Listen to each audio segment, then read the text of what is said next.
Welcome back to Newsday. Thank you so much for staying with us. Now, Girls Education Project is a 10-year girls program that has enrolled 1.5 million girls in schools in Nigeria, and it's been bankrolled by the British government. For answers to the reason behind the decision of the United Kingdom to fund girls' education in Nigeria, to what extent this initiative has improved the plight of Nigeria's out-of-school children, and possible ways forward, we are now being joined by two gentlemen, Christian Munduate, representative of UNICEF Nigeria, and Christopher Pycroft, who is Development Director at Foreign, Commonwealth and Development Office. Great to have the both of you. And I'll start with you, Christian. Can you shed a little bit more light as to why the UK government has chosen this initiative? Christopher, Christian. Maybe I should start with that. Hi, good afternoon. I'm Chris Pycroft. I'm the Development Director with the Foreign, Commonwealth and Development Office. And we've made a 10-year investment into girls' education through the Girls' Education Programme in partnership with UNICEF, one of our key delivery partners, and we've helped 1.5 million girls into school. Getting children into school, and particularly girls into school, is a real game changer. It's one of the magic bullets of development. It can seriously improve the lives of the individuals who are able to go through school, but it also can help their families and can have a really significant impact on economic outcomes as well. One of the estimates that is if all girls went to school for 12 years, there would be an improvement to the global economy of about $30 trillion. Well, thank you so much. Now, Christian, this one's for you. Of course, UNICEF figures suggest there are about 18.5 million out-of-school children, even though the former president, Olusegun Obasanjo, puts that number at 20 million. And that 60% of that population is constituted by girls. I'm just wondering how impactful the implementation of this program has been in bringing down that number. Definitely, it has had a great impact in the 6 states where this program was implemented. It had definitely improved the numbers of out-of-school children attending to school almost by an 80%. And I would say beyond the numbers of girls that we have brought to school, we have also worked on parity. So now it's the children that are attended at school are equal numbers, boys and girls. But beyond that, we have just concluded an evaluation through that. It was an on-course evaluation through all the time frame of the program, but the final results can give us with evidence that in those particular geographical areas, one of the main impacts was that child marriage reduced.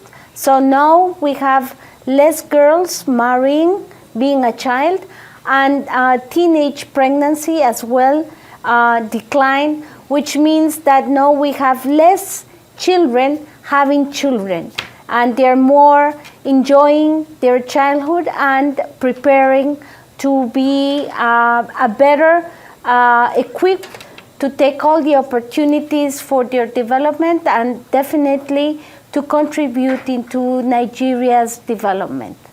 Right, now, Christopher, I'll come back to you. Based on these incredible results and achievements, I'm curious to know, what's the way forward? What are the future plans for this program? The Foreign, Commonwealth and Development Office is just about to launch it's just launched a new program which is called PLANE, Partnership for Learning for All in Nigeria. This is another major investment by the UK government into education, but the focus of this program is slightly different. Access, of course, is a huge issue, and we need to make sure that children have access to schools, particularly those who are disadvantaged or are conflict affected. But the new program is going to focus on what we call learning poverty. This is about making sure that children have access to quality learning opportunities. There's no point in getting children into school if at the end of their schooling they are not able to read or write. So the new program Plain is going to focus on getting access to quality education, and is going to focus particularly on reading and numeracy activities in mother tongue, so that children can very quickly learn these essential skills, and that provides a really strong foundation for them to go on and to learn throughout their learning careers. So the focus is shifting slightly from access into the quality of education, but we're going to be here for the long term, for another 7 years at least. Well, thank you, Christian. Now back to Christopher, pardon me. Now back to you, Christian. Now, based on what we've seen in terms of outcomes with this collaborative effort between UNICEF and, of course, FCDO, do you plan on expanding this beyond these two organizations in the near future, or is that already happening and we're just not aware of it? It is happening. As a matter of fact, as Christopher rightly said, we are working not only in access but also in quality. So there has been two important actions that came from this program that has national coverage.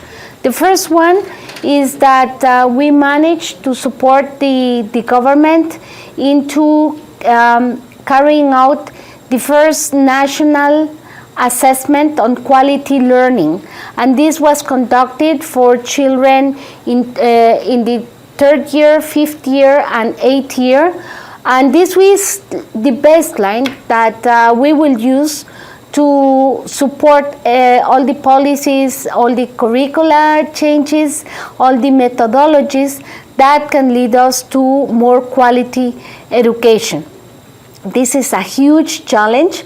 Almost 3/4 of the children that are attending to school have huge challenges in their learning abilities, in the comprehensive of the learning, and of course in the basic numerical skills, and at their age, right? Maybe later on when they're older, they can improve, but at the age they are supposed to have all this knowledge, it is not there. So definitely the assessment, which went national, will make a huge change, because it will help reorient the policies, the decisions, the budgets that are needed to improve the quality of education. The other point is that not only international, the government of Nigeria has committed into reducing dramatically the number of children that are not attending school. I must say, by the way, Nigeria is the largest country that has out-of-school children around the globe. So this would really make a huge change, not only for Nigeria, but for the entire globe. I must say that these are very solid steps into scaling up a methodology, a model that has proven to be successful. So what can I say in terms of costing, right? Traditional schooling, the cost is more or less $23 per child. Per year. No, we are talking that because of the methodology and the combination of different factors, the cost is more or less $8 per child. So this also gives an economic feasibility to bring in more investment from the public funds, but also making sure that with less money we are achieving more and with more quality. Right. Now, let's look at some of the cultural nuances that you've faced in Nigeria. Former President Olusegun Obasanjo recently pledged his support for the education of the girl child, and in doing so, he said that one of the cultural challenges was the preference of the male child. Now, Christian, I'll come back to you for this one. How have you overcome some of these cultural nuances that pose challenges to the advancement of the education of the girl child? What are the strategies that you have employed? So one of the main factors, and mainly, I would say mainly among poor households, is the fact of definitely lack of income. So at times family privileges and prioritizes the education of the boy at the expense of the girl because they don't have the means to pay for both, you know, to take in the cost of both. But the other factors are these beliefs that girls should stay at home and should prepare for marriage, for example. So one of the I would say impacts of this program, and again all this is based on evidence we have measured, is that social norms have changed in those communities where we have the program.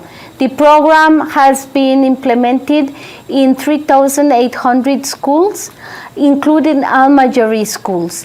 And there you see a community more committed to education, families more open to send their children, girls but also boys, to school, and also teachers more embracing and taking the new students, and also committed with the quality of the education they are providing to children. The other aspect I would like to raise is that now more and more we are having requests and demands and interests from different states in the country that would like to learn and to implement this model. So we hope that in a very short period of time we have more states being engaged and committed to apply this learning method, and that soon we can really evidence that the country as a whole is really advancing in terms of the quality of education of their children. Well, thank you so much, Ms. Christian Munduate, representative of UNICEF Nigeria, and Christopher Pycroft, Development Director, Foreign, Commonwealth and Development Office. Thank you so much for joining us on Newsday. We appreciate your time.